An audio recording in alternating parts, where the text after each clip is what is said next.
Hello. Hello and welcome to this book launch and debate about tax justice. My name is Sondre Nave. I work for the Norwegian Forum for Development and Environment, and we are organizing this event together with the Norwegian Church Aid and Tax Justice Norway. Please help yourselves to food and coffee back there and find a seat. And we will shortly begin with the book launch part of the event with Alex Cobham and Ole Jacob Sending. Ole Jacob Sending is the research director at the Norwegian Institute for International Affairs. And Alex Cobham is economist and chief executive at the Tax Justice Network. So please welcome both of them and enjoy.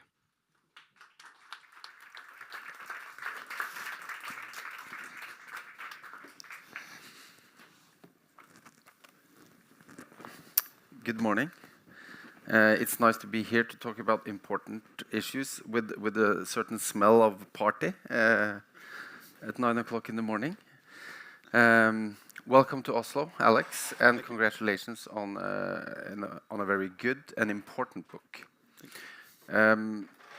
I've had the pleasure of reading through, preparing for today. Others haven't. It will be out very soon? Next week. Yeah, next week. Okay.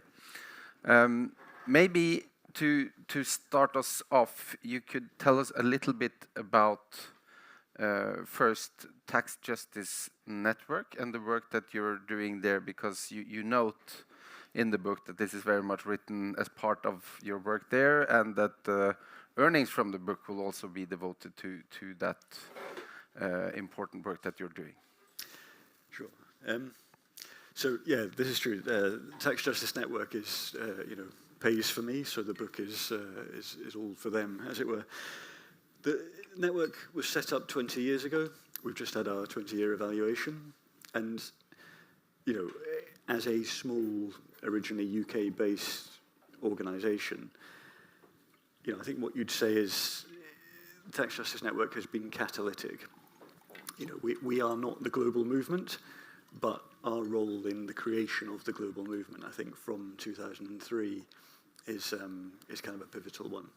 So now you have the Global Alliance for Tax Justice, which is the umbrella body for tax justice organisations around the world, which kind of grew out of Tax Justice Network in 2013, so after 10 years. And we think of those first 10 years as kind of laying down the agenda, very much a fight to get people and organisations like the OECD even to start to think about some of the policy ideas, certainly not to deliver them, but things like automatic exchange of information about financial accounts, things like having transparency about the beneficial ownership of companies, having country-by-country reporting by multinationals. In that first 10 years, it was really about getting to a stage where people even knew what those ideas were, in order to start thinking about the fight against the tax abuse of multinational companies, of individuals hiding their assets offshore. And it's the second 10 years that we're coming to the end of now, where you see a lot of those things have been delivered, but only partially. And the reason for their partial delivery, in a sense, is kind of the fight that we're in now. It's whether you see them delivered through the OECD, largely to the benefit of rich countries and the exclusion of others, or the track that we're on now, whether you see tax justice being delivered through changes in the global architecture, not just policies in some places, but a real shift in the way that we think about the role of international tax cooperation, how we get to a position where every country is able to have its voice heard, at least, within the international tax debate, and recognizing, and this is really what the book's about, recognizing the crucial importance of tax for all of us to live the kind of lives we want with effective states that can deliver what they need to. That connection between our voices being heard by our governments and our government's voices being heard in the international debate is kind of what's been lacking all the way through. And if there's a single piece of tax justice, in a sense, that has to be delivered for every other piece to work, it's that. And that's, that's the UN process that perhaps we'll talk more about. Yeah.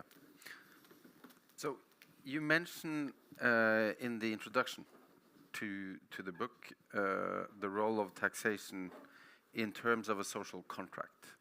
I think that's very important because in debates about international development assistance, for example, the role of the private sector and crowding in private funding and so on has been all the rage now for about a decade.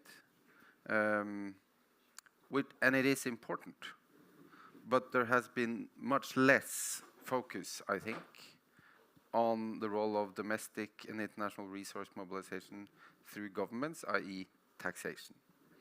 Could you say a little bit more about your views on the role of taxation in terms of that social contract that you discuss in the beginning of your book? Yeah. Let me say something on the private sector first, though, because I think often people think tax justice is an anti-business agenda. And nothing could be further from the truth. Tax justice is the most pro-business agenda of any economic justice agenda there is. When someone like me stands up and says we have to stop the tax abuse of multinational companies, it's easy, I think, for multinational companies to turn around to their policymakers and say, look, these guys aren't on your side. They're the enemy of business, the enemy of economic progress. Actually, the reason we campaign against tax abuse by multinational companies is because of the damage it does to the private sector, as much as anything else, right? We know that, in every country in the world, small and medium-sized domestic businesses are the driver of economic growth, are the main provider of employment, are the source of most of the entrepreneurial dynamism in our economies. But we also know that there's this phenomenon of the missing middle, that those fast-growing mid-sized domestic companies tend not to exist in the numbers that they should. And the reason for this is that they are the ones paying more tax than anyone else. At the small end, you have lower tax rates, either by design or in the informal sector. And at the top end, you have the most aggressive engineering, artificially, of low tax rates by multinationals. It's those companies in the middle that we all rely on that are most hit by the absence of tax justice, if you like, and they're having to compete with these very large multinationals that simply aren't playing by the same rules. So this is really a level playing field agenda if we think about the private sector, and it's about giving our economies back the opportunities for employment growth, for dynamism, that is actually stripped out by the increasing monopoly power of multinationals, partly driven by their ability not to pay taxes. But let me answer your your question. You can see, thinking of the shift again from 2003, 2013, in 2003 we had the Millennium Development Goals as the development framework, and that was really about making aid better. Tax didn't get a mention. By 2015, and Norway has a significant role in responsibility in this shift, it's worth saying. By 2015, when the Sustainable Development Goals were agreed, it was clear that the world and the understanding of development had changed. And a few kind of key points in that. So firstly, the SDGs applied not just to countries below some arbitrary level of per capita income, but to countries, every country, at every income level. Development is for everyone. Secondly, tax was established as the primary means of implementation for the entire framework, recognizing that rather than being something we can ignore, it's actually the first thing we need to fix for everything else to happen, to deliver on these development goals. And third, a target to curb illicit financial flows, of which the biggest element is corporate tax abuse. And a lot of that comes from the work backed by Norway of the Mbeki panel, the high-level panel on illicit financial flows out of Africa, which, doing its work from 2011 to 2015, created the context for the global adoption of a goal to curb illicit financial flows and the recognition of tax as central to development. So we have this kind of shift that we're now in, where we understand development in a different way, and the discourse has shifted, but we haven't yet done anything about it, and that's kind of the challenge. So 2015, we agree globally that international tax cooperation, specifically to address the inequalities in taxing rights faced by lower income countries, is a key piece of making the SDGs work. So then you say, okay, we're halfway through the SDGs, or beyond halfway. What have we achieved in international tax cooperation? Well, that's in the pending box. We've really done nothing yet. There's been some attempt to bring some lower income countries into OECD processes, but this has largely been a source of frustration. It's been clear that voices aren't heard, that countries are there on paper, but not there when it comes to making decisions. And if anything, that's actually kind of aggravated, I think, the tensions. And that's why, we're now moving on this UN track. Because, we have a global forum in which every country can be heard. We just don't do tax there, or not yet. And that's kind of the road of travel. Right. And as I say this, I realise I've forgotten your question. And you have again? Yeah. I'm so sorry. Okay, so what I wanted to ask is, you mentioned, of course, that taxation is important for revenue, but it's also important for redistribution domestically, right? But also internationally. But there is this third aspect to taxation, which you also touch upon, which I think is super important, which is the importance it has for basically state building. And we know historically that building strong institutions necessitates the adoption of taxation, because if you can rely on taxation from natural resources, then it's much more difficult to develop strong institutions that are accountable and so on. And it goes back to the link between those that pay tax and the representation that you also discuss.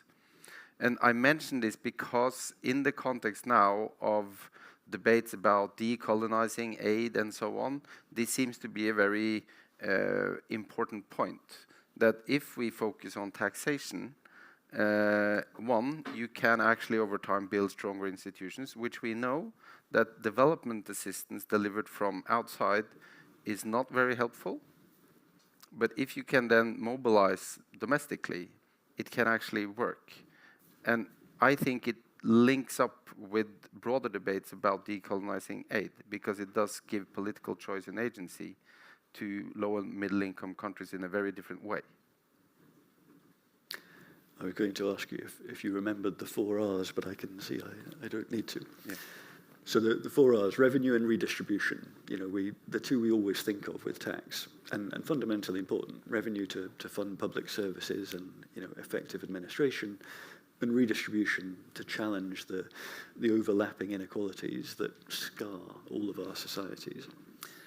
The third R is repricing, whether that's making things like the public health costs of tobacco consumption be a factor in a private consumption decision about tobacco, or similar arguments around carbon emissions, for example. But the fourth R is the one that we very often tend to overlook, and that's political representation. So you may know the old war cry for independence in the United States, independence from the UK, no taxation without representation. So it turns out when you look at the evidence, it's the other way around. There's no representation without effective taxation. It is the fact of paying taxes, whether we like it or not, and in some ways because we don't like it often, that drives accountability of governments over time. And it turns out this has the most extraordinarily powerful multiplier effects in terms of the development of our societies. So to give an example from health, there's a few things that turn out to be, there's still kind of work ongoing in just the depth of the econometric relationships here. So these are the headlines, but the associations are these.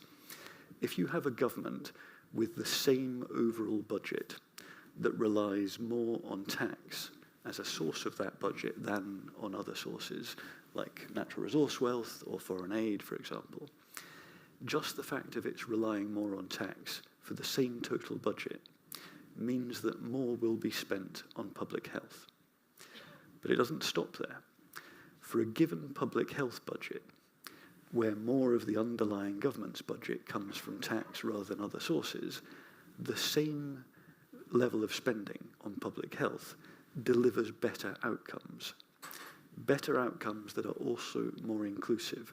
So more people, particularly the people who tend to be most marginalised in a society, are included in the public health system for the same amount of money, when more of the money at the back comes from tax, not from other sources. And it gets better. When governments are more reliant on tax than other sources, over time they become less corrupt. The strength, the health of democracy increases. And these are long-term relationships. I'm not saying if you pay more in income tax this year, you'll like the government more next year. Though you should pay more in income tax this year, it's good for all of us. But over 5 and 10 and 20 years, this is the dynamic. And we can see this, when governments deliberately hollow out their tax authorities. Look at the United States since about 2010. It's not a surprise that you see weakening in the strength of democracy. And you can look at that over kind of 100-year periods where we've got the data, and the same relationships are true. When governments rely more on tax, they become more accountable, more transparent, more democratic. Not one for one, but over the piece. So we get better spending, and we get better government. Now, the flip side of this is that when we tolerate tax abuse, we are undermining governments. And when it's effectively rich countries, and I think particularly of the UK, which with its dependent territories is responsible, is the biggest single actor in terms of facilitating both the profit-shifting tax abuses of multinational companies, but also the financial secrecy that allows individuals to hide their assets, both for tax abuse, but also for all sorts of corruption. What we're doing is preventing effective states developing. So we're not just taking money, and with the money you can see very direct health impacts in terms of child mortality, maternal mortality, but it's worse than that. We're taking away the prospect for effective states to develop in countries all around the world. So finally, to give you an answer, the role of aid in supporting tax is absolutely crucial. And this, again, is an area where, you can see Norway has been well ahead of most of the pack in saying, yes, our money can help with immediate health impacts, for example, but actually, if we're supporting the development of tax systems that raise more revenues, that contribute to better governance, we're doing much more than just stopping some people dying next year. We're creating the conditions for effective states that will stop people dying, that will allow people to live better, longer lives for the future permanently. And that's the value of aid. It isn't, paying back a bit because we took some stuff 50 and 300 years ago. It's doing what we can because we've got it to create the conditions where people don't need aid. And that should be the end goal for every government that's giving aid. And the only way we get there is by supporting tax, both nationally, building capacity, but crucially, internationally, aligning those agendas, making sure that what we're doing internationally is not standing in the way of countries' abilities to stand on their own feet, but the opposite, is building their capacity for effective, independent states with revenue-raising powers forever into the future.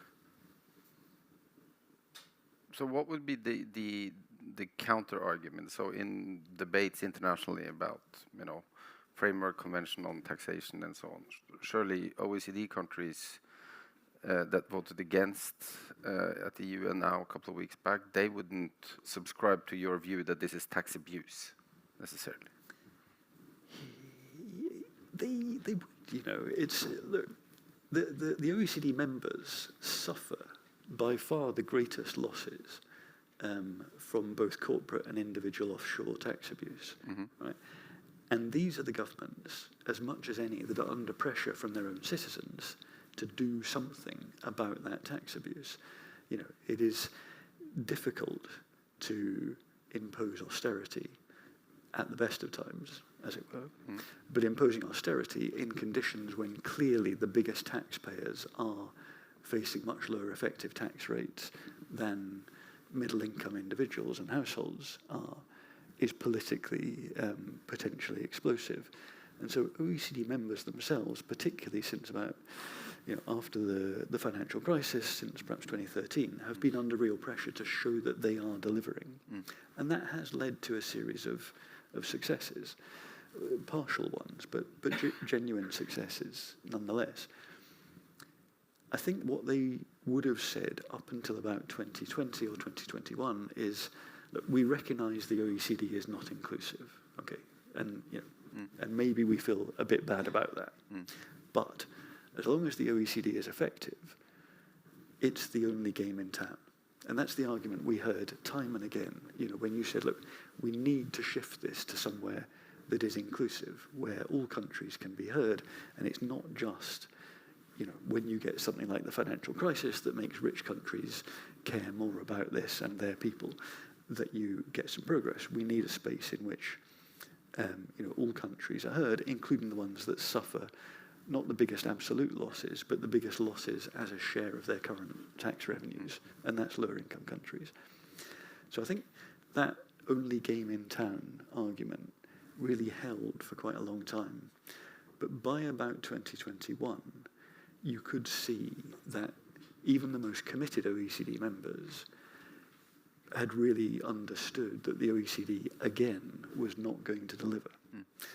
That we had the BEPS process in 2013 to 2015, which ended up being kind of sticking a few plasters on what were gaping wounds, and so very quickly we had BEPS 2 starting in 2019, that was supposed to be the kind of the root and branch reform. But by 2021, it was clear that most of the ambition had been lost. Pillar 1, which was supposed to end profit shifting, would, by that stage already, only apply to a small fraction of the profits of fewer than 100 large multinationals. All of the other profits of them and all other multinationals were being left under the arm's length principle, this approach that dates back 100 years to the League of Nations, which everyone knows doesn't work. So a process that was supposed to go beyond arm's length pricing, in fact, had left it intact for almost all profits of multinationals. But so when you refer to tax abuse, does that refer to also completely legal, so transfer pricing and so on in multinational firms? It covers everything. So this is a good question. When the Mbeki panel reported, they were very clear. The largest part of illicit financial flows is not just tax related, it's specifically commercial tax evasion. And they came under a lot of pressure for calling it evasion rather than saying some of this is avoidance. Now, tax lawyers will tell you this is a really clear line.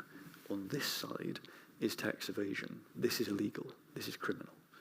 On this side, tax avoidance. You may not like it, but it's completely legal. Now, actually, this isn't true. And in fact, if you take tax lawyers a bit further, they'll accept this isn't true. In courts all around the world, every day of the year, two sets of lawyers walk in. One of them saying, this is avoidance and it's legal, and the other, acting for the government, saying, this is unlawful avoidance at best, and maybe it's criminal evasion, but it's definitely unlawful avoidance. In fact, the majority of schemes sold by the big four accounting firms turn out to be unlawful. They are willing systematically to take a chance on a less than 50% possibility that they can defend the scheme that they're selling a particular multinational because it's worth it. Why is it worth it? Because governments tend not to want to go all the way to court. So you get challenged and you agree some kind of settlement. And nobody has to say, well, we got caught. This was unlawful. But what's the point of this? It's to say that clean line between evasion and avoidance doesn't exist. But secondly, a lot of what's in the avoidance bucket isn't lawful. Now, some of it never gets challenged, and if you're in a lower income country with even less capacity in the tax authority and even less political will to take on the biggest actors in your economy, well, more of it doesn't get challenged. That doesn't mean more of it's lawful. It just means we'll never actually get it to the state of a court decision. So these clean lines turn out to be very, very grey. But if that's the case today, then some of the international agreements that are being discussed, negotiated now, they hinge on this idea of transparency, so reporting requirements and so on, which does not get you to a verdict in court.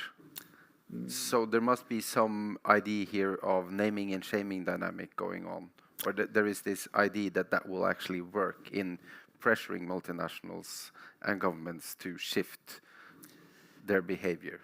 And if you today have a law where you say, well, they won't bet on it, so they don't go to court the full way, how do you think these voluntary reporting requirements will then actually bite?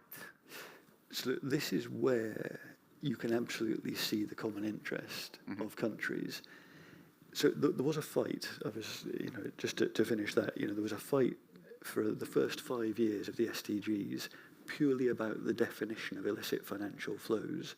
And the reason for that fight was that some of the OECD countries and the corporate lobbyists didn't accept the Mbeki panel definition that included a lot of avoidance as illicit financial flows. They said it may or may not always be illegal, but what it always is hidden, because it's socially forbidden, at least, even if it's not legal, and it has the same effect in terms of stripping out revenues. So from our perspective, it's illicit, and it's illicit financial flows. It's in this bucket. It took until 2020 to get a formal United Nations statistical definition agreed. So the first 5 years of the 15 of the illicit financial flows target was effectively spent arguing about that definition, which was agreed in 2013 already in terms of the Mbeki panel's work. But what you've had since then is a shift in the OECD countries in particular. So in fact, the BEPS process has a single goal set by the G20 countries, and it isn't cast in terms of ending evasion or indeed talking about avoidance. It's cast in terms of making sure that multinationals pay their taxes and declare their profits in the place where their real economic activity takes place. Now, if you are paying attention, you know that this is not what transfer pricing does. Transfer pricing is about making sure that profits are recorded in particular entities within the multinational group. Yeah. This, almost by definition, means that the profits end up, certainly allows them to end up, in places where there is no real economic activity. And that's the fight that the OECD has had, never mind anyone within the UN system, over this period, is how do we move closer to alignment between where the economic activity is, where the sales are, where the staff are, where the assets are, perhaps, and where the profits are then declared. So that goal, which the OECD process over 10 years has not taken us any closer to, in fact, we've got significantly further away. And again, with OECD members bearing the largest part of the revenue losses from that, is the same goal that would be in a UN process on corporate tax. And the way we get there is not by arguing about which bit of this is legal, how well you manage to separate activity and profits, whether you did it crossing any of these lines. It's about saying that the tax rules need to be different, that we need to say, take what's called a unitary tax approach. So instead of trying to tax the subsidiaries of multinationals, you recognise it's maximising profit at the level, the unit of the group itself. And you say, okay, so in order for all of that profit at the unit of the group to be taxed, and taxed once only, no double taxation, we apportion it according to where the activity is. So if 10% of the staff and 10% of the sales are in Norway, then 10% of the global profits should be declared for tax purposes in Norway, and Norway applies its tax rate. And the same everywhere else. Instead of the situation we have now, where so much of the activity might be in Norway, but most of the profits being declared in Ireland or Luxembourg or the Netherlands. Yep. Okay. So that same goal runs all the way through it, and it actually cuts right through this distinction between avoidance and evasion, which turns out to be pretty much a dead end that actually stops us from dealing with the issue. So that's the our time is running out, but you will now be given a challenge to say to the politicians who's coming after us what they should do, because, as you know, Norway abstained from voting at the UN 2 weeks ago, and Norway is a guest of Brazil, who's hosting the G20 in 2024, where, of course, there is a lot of focus on finance and taxation. So what should the Norwegian government do in 2024? In 30 seconds. Norway's in a difficult position, but then so am I, because Norway is also a generous funder of the tax justice network. The abstention on the UN resolution has had impact already. It has lost some of the credibility that Norway has built up over a period in its international diplomacy and work on tax, and we can't get away from that. Right? But Norway has been a champion for so long of the independent tax sovereignty of lower income countries that there is a very strong base still to build on. OECD countries were under a huge amount of pressure not to vote in favour of the resolution, and yet we saw some, like Colombia, decide to go ahead anyway. There was space to do it, but as a kind of more of a core OECD member, perhaps the pressure on Norway was even greater. The question now is, where do you go? What's the opportunity here? I think you'll find most OECD countries coming into the UN process, so that pressure to boycott has probably gone. Recognizing this is a legitimate and inclusive process, that the time to say the OECD is the only game in town, that's gone. Even for OECD members, it was one thing if it was effective, but exclusionary. Once you recognize it's become largely ineffective, the OECD, this is, as well as exclusionary, there's really very little case to say that has to be the future. So deliver what you can from Pillar 1 and Pillar 2. The UN process doesn't get in the way of that. But think that for the future, where you are going to find progress, both for Norway in terms of the tax losses that Norway suffer, but also the global progress that Norway has always stood behind, it's through the UN. What are the key things that Norway can do?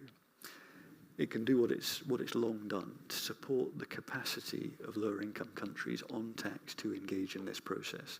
There's a genuine, it's such a silly thing, but there's a genuine issue of getting the right people from lower income countries into the discussions that are now going to happen in the committee over the next 9 months.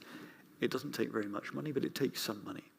And there are some OECD members that will not support that. Norway clearly is in a position that it can, and it would be a good first step to kind of recovering some of the goodwill that was lost with the abstention. And then to say, we will not support the blockers. We will push, recognise that the resolution calls for a framework convention that creates a conference of the parties that will negotiate this stuff in future, and we will commit to that end and work, including with other OECD countries, to get them there too. That's the opportunity for all of us to recover tax systems that work for everyone, that deliver the 4 Rs, that allow us to live better, longer lives in societies together. I start the book saying, and I can't believe I haven't mentioned it, I'm so sorry. Tax is our social superpower. It really is. It is the choice that we have to live better lives together or to live nasty, short lives, solitary and brutish. Let us choose together to use the social superpower to live better lives for everyone.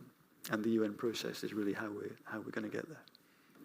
Thank you. On that note, thank you so much, Alex, and congrats again on the book. Thank you.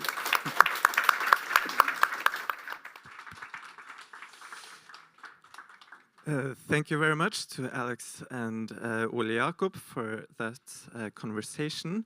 Now we will just rearrange the stage and we will get the politicians up for a debate about what Norway can, will and should do about tax justice, and not least how Norway should use this social superpower going forward.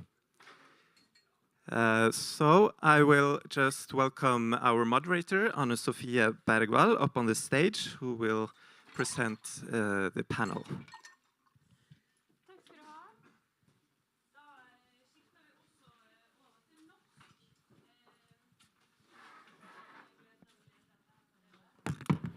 Sceneskifte. Der var mikrofonen på, ja. Mens vi gjør et lite sceneskifte, så skal jeg introdusere de flinke folkene vi har med oss i dag. Fra UD så har vi med oss statssekretær Bjørg Sandkjær. Vi har utenrikspolitisk talsperson i SV og medlem i Forsvars- og utenrikskomiteen, Ingrid Fiskaa.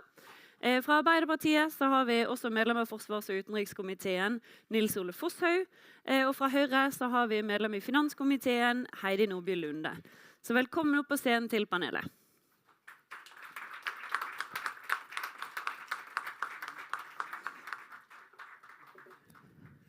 Yes. Skatteflukt som vi fikk etablert her nå nettopp, et globalt problem som krever globale løsninger. Og det tror jeg det at de aller fleste i dette panelet her enige om. Du kan få komme her og stå her. Spørsmålet selvfølgelig da hvordan og fra hvor disse løsningene skal komme. For øyeblikket så foregår det som nevnt 2 parallelle prosesser. En i OECD, organisasjonen for de rike landene i verden, eller som styres av de rike landene i verden. De i innspurten med et system om å etablere, blant annet om å etablere en global minsteskatt på 15%. Og regjeringen har nå akkurat annonsert at denne her skal innføres i Norge, gitt at Stortinget gir sitt ja. Samtidig så jobber flere land med å få på plass et internasjonalt system for skatt i FN. 22. november så stemte 125 land for at det skal etableres en skattekonvensjon i FN. Norge stemte avholdende som ett av 9 land. Så jeg tenkte jeg kunne begynne med deg, Bjørg. Hvis du kan kort forklare hva det vil si å etablere en skattekonvensjon i FN. Tenker du på debatten som har ledet opp til det? Eller nei, hva en skattekonvensjon? En skattekonvensjon. Skattekonvensjon en avtale mellom alle verdens land om hvordan vi skal organisere oss rundt alle de spørsmålene som vi nettopp har hørt, blant annet Alex snakke om her. Og særlig hvordan vi ordner skatt på de pengene, eller kontroll kanskje åpenhet rundt de pengene som flytter seg mellom land. Så sånn som jeg forstår det, så en skattekonvensjon basically en kopp for skatt. Det en avtale om hvordan vi skal gjøre ting, og den vil jo da ha oppfølgingsprosesser knyttet til seg. Den vil ha rapporteringsrutiner, den kan ha en kopp knyttet til seg på hvordan vi følger opp. Men alt dette jo en del av en forhandling som vi nå, som FN-land nå har bestemt seg for at vi skal gå inn i. Jeg tror det det viktige her. Nå har faktisk FN bestemt at vi skal jobbe for en rammekonvensjon. Norge stemte avholdende. Vi, som ble sagt her, har lenge spilt en rolle som en pådriver for at vi skal få gode skatteordninger globalt, få gode avtaler om det. Og vi har jobbet både gjennom OECD med de partnerne vi har der, og vi har jobbet gjennom FN. Og vi hadde gode eksempler på BK-panel og andre nyttige prosesser som har gitt oss god kunnskap og grunnlag som vi kan jobbe videre på. Så har det også vært sånn, og jeg synes det var godt forklart fra Alex som satt der, som har skrevet den boka som vi gleder oss til å lese, i hvert fall jeg, om hvor polarisert den diskusjonen har vært mellom de landene som har fulgt prosessen i OECD, og andre som har ønsket at disse diskusjonene skulle flyttes til FN. Jeg tror ikke det leder oss, og det er ikke spesielt konstruktivt. Det som har vært Norges posisjon gjennom lang tid, at vi nødt til å få det her til å henge mye bedre sammen. Så kan vi si at de fremskrittene som gjort i OECD, som du nevner, det positivt, og Alex sa det veldig tydelig, det fint det. Og der har det vært gode diskusjoner, og det ingenting der som tar bort fra at vi kan ha gode diskusjoner i FN om hvordan vi går enda videre og gjør de tingene som FN kan gjøre. OECD kan ikke vedta noen konvensjon. I FN kan vi vedta en konvensjon. Og der skal jo Norge pushe på videre for at vi får disse prosessene til å henge sammen. Ja. Men så Norge støtter arbeidet med en skattekonvensjon, men hvorfor stemte Norge da avholdende i avstemmingen i FN? Vårt forslag, det har jo vært forhandlinger om dette både i fjor, i FNs andre komité, som der dette skjer, og igjen i år. Det Norge sa inn i forhandlingene var at vi mente at vi var ikke klare. Vi ønsket å få mer kunnskap og også trekke på den kunnskapen som man har opparbeidet seg i OECD-systemet. For det er ingen tvil om at der det mye kunnskap som vil være nyttig inn i FN-forhandlingene. Og jeg kan jo også si, sånn som kom fram i samtalen som var her i sted, det var et visst trykk. Altså vi har fått kritikk fra den ene siden, altså fra afrikanske land og sivilt samfunn for å stemme avholdende. Og så har vi fått voldsom kritikk fra en del OECD-land for at vi stemte avholdende, men med motsatt fortegn. Så vår norske posisjon her å prøve å være den der brobyggeren som får det her til å henge sammen. Og så ser vi, ikke sant, nå har vi det vedtaket i FN. Vi har også et vedtak om at det skal være en ny finansiering for utvikling-konferanse. Forrige var i Addis i 2015. Det kom kjempeviktige vedtak der. Neste nå vedtatt, skal finne sted i Spania i 2025. Vi har meldt oss på. Vi vil være med inn i de diskusjonene og ta viktige roller og legge til rette for debattene der. Og det skjer også andre veldig viktige ting, blant annet som nå nettopp har blitt kjent, at Norge gjesteland. Altså når Brasil nå har formannskapet i G20, så Norge gjesteland. Og akkurat dette med skatt koblet til ulikhet, som jeg synes veldig interessant, et tema som kommer på den dagsordenen, og vi kan være med igjen, ikke sant? Og prøve å få disse diskusjonene opp til et sted hvor vi faktisk får vedtak som vi kan gjennomføre. Ja. Men selv om dere har fått, eller dere har jo som sagt fått kritikk fra begge parter for at dere stemte i avholdende, kritikken har også kommet fra SP. Du, Ingrid, du kritisk til at Norge stemte avholdende. Hvorfor det? Fordi hvis vi skal få reelle framskritt i arbeidet for mer finansiell åpenhet og mer rettferdig skattlegging, så det ganske åpenbart, mener jeg, at vi nødt til å, om ikke akkurat flytte alle prosesser fra OECD til FN, så i alle fall legge trykket i FN-prosessene, fordi at der det åpent, det en inkluderende organisasjon der alle land har en plass, i motsetning til OECD, der det et fåtall land som legger premissene, og muligheten for å lykkes større.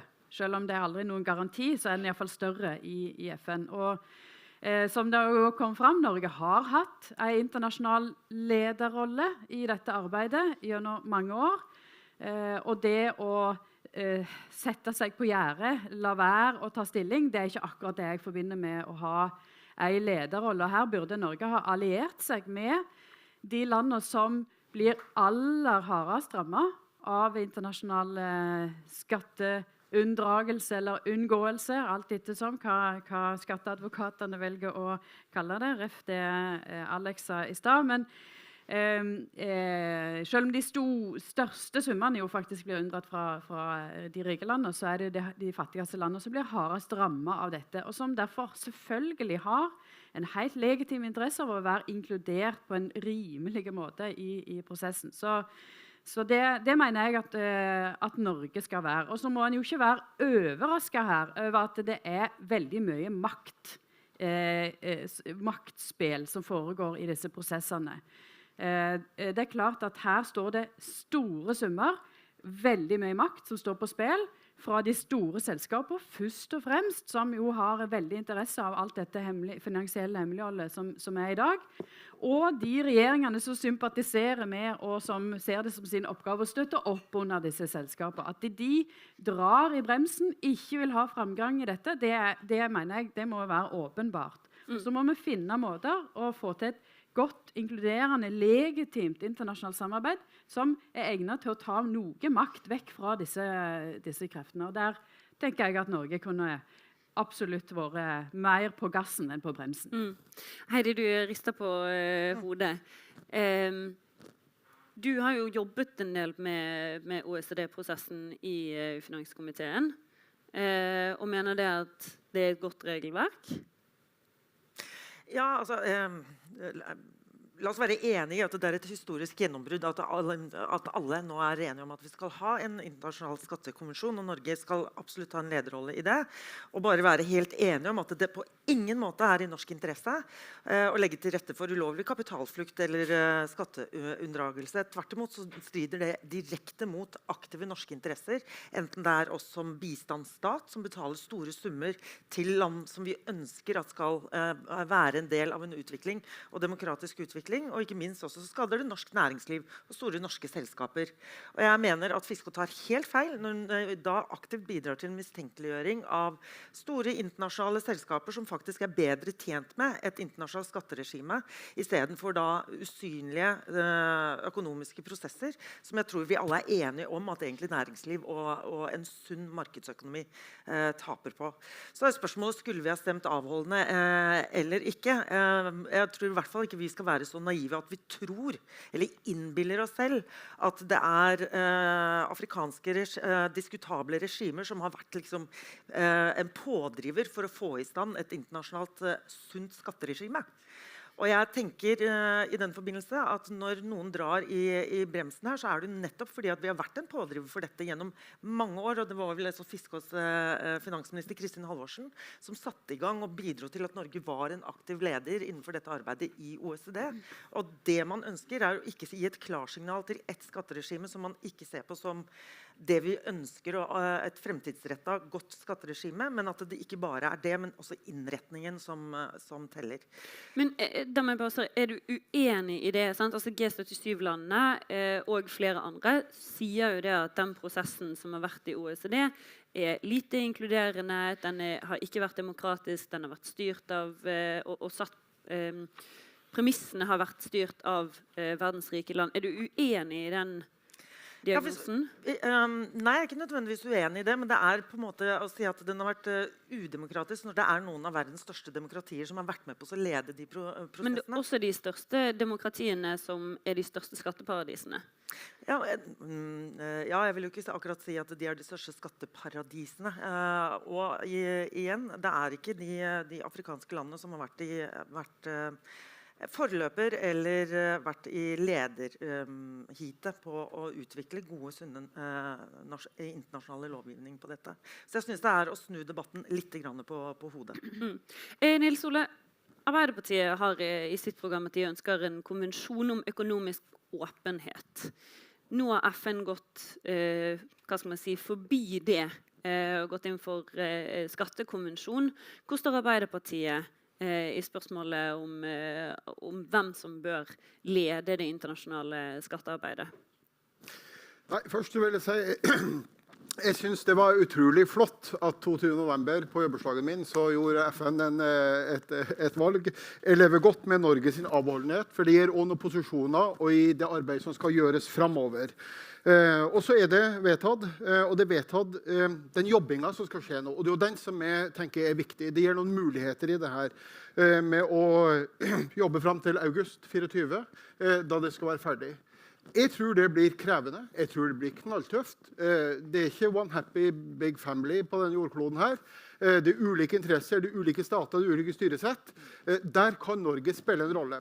Og så tror jeg den jobbingen som vil være fremover nå, det er ikke å angripe OECD. Det gjør masse bra på det, og det er ikke å angripe FN-resolusjonen. Og jeg tenker at hvis Norge kan ta en ledende rolle i faktisk å ta inn i seg det arbeidet som foregår, og det er altså ikke bare OECD som driver på med skattepolitikk i verden, det er ulike bilaterale samarbeid, ulike regionale samarbeid på det her, som også har sine arbeid.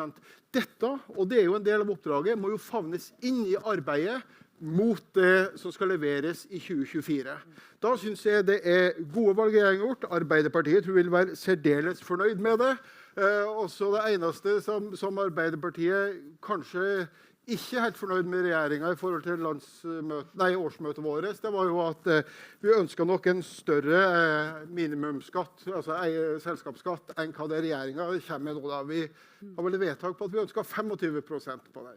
Men det gir noen muligheter, og det er komplisert. Og diskusjonen i nord-sør viser det i FN, og det helt ærlig, det må en god del fingerspitzgefühl med her i den jobbingen for at vi skal lykkes med det. For jeg tror faktisk at alle som står her er enige i det målet vi har framfor oss. Og det er klart, når det tappes ulovlig ca. 6-7-80 milliarder dollar fra Afrika per år, ja, da kan du tenke på bistand kontra skattefusk og så videre, så vi har en gedigen utfordring. Så alt i alt så synes jeg det har vært veldig gode vekker med tanke på at verden begynner å bli enige om at ting må gjøres. Jeg ser dette som en mulighet i arbeidet videre. Og det du sier her om arbeidet fremover, det er jo ikke et lett arbeid, det ser det ut som. Det er en rift mellom de FN-landene som støtter FN-konvensjon, skattekonvensjonen i FN, og OECD-landene. Og du var faktisk overrasket over hvor polarisert det var. Kan du fortelle litt hvordan situasjonen er mellom de to partene? Ja, jeg har jo fulgt dette arbeidet tett nå i 1,5–2 år. Vi snakket litt på forhånd. Da sa jeg det at det var interessant, kan jeg si. Nei, men det å komme inn og følge, bare det å sitte på møter i OECD-sammenheng, og høre hva land sier der, og sitte på møter i FN-sammenheng og høre hva land sier, og hvordan man snakker om hverandres prosesser, overrasket meg, fordi tonen var, jeg vil si nesten til tider, fiendtlig. Og det er veldig sjelden man opplever i sånne diplomatiske settinger. Så det overrasket meg veldig. Og den jobben vi kan gjøre der, tror jeg er å få de prosessene til å komme sammen. For jeg tror verden tjener ikke noe på.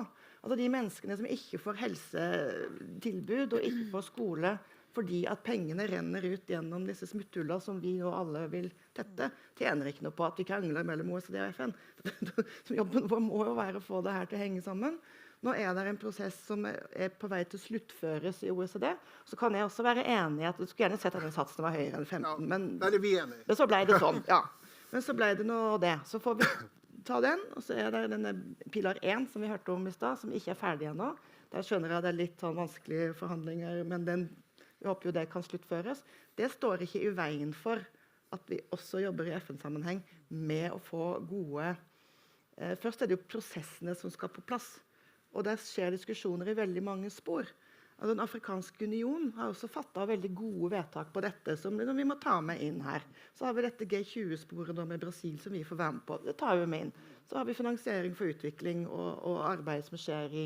Nå skal det nedsettes byråer, altså på en måte arbeidsgrupper eller styringsgrupper som skal ta dette arbeidet videre. Der kan vi være med og nytte. Så har vi forskjellige, det ble nevnt at vi støtter med bistand. Det gjør vi jo også for å bygge kompetanse på skatt, både gjennom å dele av den gode skattekompetansen vi har i den norske forvaltningen, men også gjennom å støtte. Det finnes jo også samarbeid mellom OECD og FN. OECD og UNDP samarbeider om et program som heter Tax Inspectors Without Borders, som får mye skryt fra begge kanter. Så det er muligheter her til å få de her tingene til å komme sammen. Jeg tror det blir vår jobb fremover. Men jeg er helt enig i at her er det sterke interesser i forskjellige retninger, men vi er jo ikke uvant med det. internasjonale sammenhenger, men vår jobb her, som andre steder, kan være å få dette i riktig retning. Regjeringen helt enig med seg selv der? Vi helt enige om at vi nødt til å jobbe for å tette disse skattehullene og få gode systemer på plass. Fordi, sånn som jeg forstår det, så det for eksempel Finansdepartementet som støtter og jobber med dette her OECD-arbeidet, mens Utenriksdepartementet jobber med skattekonvensjonen i FN. Hvordan klarer dere å forene deres interesser? Altså, vi har jo OECD-folk i UD som også følger OECD, og vi snakker godt med Finansdepartementet. Men det klart at her det diskusjoner om hvordan få ting til å henge sammen. Men vi jo enige. Vi har en Hurdalsplattform med noen tydelige punkter på akkurat dette, fordi det noe vi opptatt av. Og vi vil at det arbeidet som dere ser nå, altså sluttføre arbeidet i OECD, få de her tingene på plass, ta med oss kunnskapen derfra, få det til å henge sammen, få godt arbeid på skatt gjennom det arbeidet som skjer i FN. Nils-Ole? Ja, jeg tror at hvis man begynner med sånn enten-eller-diskusjon, så taper vi på det. Da får du større motstand hos noen, og det, jeg tror ikke det vil gagne. Altså, jeg tror du må evne å sette ned og ta hverandre sine utfordringer og problemstillinger på alvor, sy dette ihop, som gjør at du ikke får en sånn konkurranse, noe der. Og jeg tenker jo at det at Colombia og Chile, begge OECD-land, stemte altså for resolusjon, og Mexico, Costa Rica og Tyrkia, Island, Norge var avholdende. Ja, det sier at OECD også har en diskusjon i seg om veien videre, som jeg tror kan brukes internt i OECD og i forhold til FNs resolusjon, som gjør at vi kan komme i mål. Men skaper vi sånne knallharde konfrontasjoner og skal sette enten eller, så tror jeg man taper på prosessen framfor at man vinner og når målet som vi har som felles alle sammen. Ingrid? Ja, jeg synes denne debatten også viser ganske tydelig hvordan ulike partier, og jeg tror du har rett i at det også ulike departement som her har ulike interesser og ulike syn. Og det gjenspeiler det globale bildet da. Vi har i alle fall 2 representanter fra regjeringspartiet her, som i alle fall ikke bruker tiden sin på å snakke ned FN-prosessen, og det synes jeg veldig positivt, i motsetning til Høyre, som jeg oppfatter på det spor, og som snakker opp OECD. Mens her det i alle fall noenlunde liksom, at vi må gjøre begge deler, hører jeg da, fra Senterpartiet og Arbeiderpartiet her. Men vi må huske hva som utgangspunktet for de internasjonale prosessene her. Da jeg kom inn i Utenriksdepartementet for en del år siden, og vi hadde altså da fått en NOU om hele dette problemet med skatteparadis, som vi snakket om den gangen, på bordet, og skulle ta dette videre fra et utviklingsperspektiv. Da var det sånn at Finansdepartementet satt og sa at nei, det skal dere ikke gjøre. Dette styrer vi, og det styrer vi i OECD, og det ferdig snakket. Så vi måtte jo hele tiden passe på og brøyte oss vei der det var mulig for å snakke om global ulikhet knyttet til dette, mens Finansdepartementet tviholdt på sine OECD-prosesser, der det var veldig tydelig for meg. Mitt første møte med OECD var jo at der skulle ingenting skje. Det var gjennomgangstonen der. Så satt den og filte litt på noen små ting. Så har jo debatten definitivt flyttet seg mange hakk, si det, men fremdeles altså, så det noen, selv i dette panel, som mener at det veldig bra hvis OECD kan styre dette. Når vi har sett gjennom så mange år at her det veldig lite framgang, hvorfor det ikke da mer åpne for å si, ok, sunn konkurranse kan vi jo kalle det, ved å la også FN spille en mye mer fremtredende rolle. Og så kan OECD gjøre det de kan, men de bør ikke lede dette arbeidet. Det synes jeg bør være åpenbart, og jeg håper at også Høyre enig i det. Heidi, du skal få svare på det selvfølgelig, og så vil jeg bare legge til et spørsmål, sant? For det som ble nevnt i panelet i sted, jo det at det har jo også kommet frem det at det store hull i det regelverket. Så det jo ikke, det virker jo ikke som om det arbeidet som gjort i OECD så langt klarer å oppnå de målene som de har satt seg. La meg gjøre det helt klart. Høyre støtter både FN-prosesser og OECD-prosesser, men dere som kjent med utviklingsarbeid og kjenner da de internasjonale prosessene på skatt og skatteunndragelser, vet jo at det ikke har vært FN som har ledet an i det arbeidet, men OECD. Og det som litt av utfordringen nå, som jeg synes at denne debatten går langt i å gjøre, jo at vi skal jo ikke være heller naive over at det sterke særinteresser som ønsker å kortslutte de prosessene som nettopp OECD har jobbet så lenge med. Og det at jeg helt enig i at det hull. Det mange ting vi kunne gjort bedre. Og når jeg har vært i møte med OECD, og jeg husker jo søren ikke navnet på han sjeføkonomen som tok initiativet til dette, men jeg hadde møte med han i 2015, hvor jeg spurte, det noe Norge kan gjøre for å lede bedre an i dette arbeidet? Og han sa, det bedre å gå sakte sammen for å få en felles løsning, sånn at flere med, enn å begynne med at ulike land gjør ulike grep. Så opplever i hvert fall ikke jeg Finansdepartementet som et departement som sier nei til mer skatt. Tvert imot, det noen som interessert i inntekter, så det nettopp det departementet, om det internasjonalt eller om det norsk. Og jeg håper da for Guds skyld at vi har en regjering som jobber for norske interesser, uavhengig av hvilket departement de representerer. Og det mener jeg også at Norge gjør. Jeg veldig glad for at vi prøver nettopp å bygge den broa mellom disse prosessene. Og som Bjørg også inne på, at det jo ikke bare OECD og FN-prosesser. Her det jo flere sammenslutninger som har jobbet mye med ulike ting. Men det handler om å ikke kortslutte det arbeidet som har vært gjort. Det handler også om at det ikke bare handler om at vi ønsker en felles internasjonal beskatning og tette skattehullene. Det handler jo også om innretningen, at den sunn og bærekraftig, sånn at vi når de målene som vi faktisk ønsker å oppnå med akkurat det. Og det fikk være siste ord i debatten. Det utrolig mange spørsmål jeg kunne stilt til, for det en kjempespennende debatt, men dette får vi forhåpentligvis får flere muligheter til å diskutere i det videre arbeidet. Det blir veldig spennende, og vi ser frem til 2025. Så skal dere få en liten innledergave her. Det en håndbok i hvordan forandre verden. Som kan forhåpentligvis inspirere dere i arbeidet fremover. Så vil jeg si tusen takk til panelet, og tusen takk til arrangørene våre. Ja. Boken kan også kjøpe seg bak.